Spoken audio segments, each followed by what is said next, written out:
রাজ্যের 16টি জেলায় খারাপ আবহাওয়ার কারণে জারি হয়েছে লাল সতর্কতা।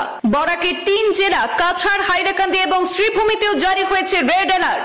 বরাকের লাগোয়া ডিমা হাসাও জেলাতেও রেড অ্যালার্ট জারি। সেখানে ভূমিস্খলনের সম্ভাবনা রয়েছে বলে সতর্ক করেছে আবহাওয়া দপ্তর।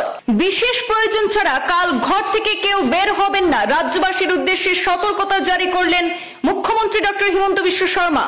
বঙ্গোপসাগরের জলোচ্ছ্বাসের প্রভাব পড়েছে আসামে, ধারা বর্ষণে বিপর্যস্ত রাজ্যের জনজীবন।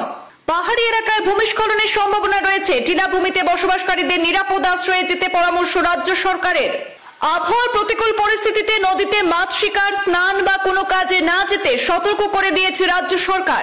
রাজ্য জুড়ে বর্ষার তাণ্ডব, সতর্কতা জারি আসাম সরকারের। রেড জোনে রয়েছে বরাকের 3 জেলাও। মেঘালয়ের জলের ঠেলায় জটিল হয়ে পড়েছে গুয়াহাটি বাঁধের পরিস্থিতি। বিঘ্নিত বৈদ্যুতিক পরিষেবা, জলে ডুবেছে রাস্তাঘাট। খারাপ আবহাওয়া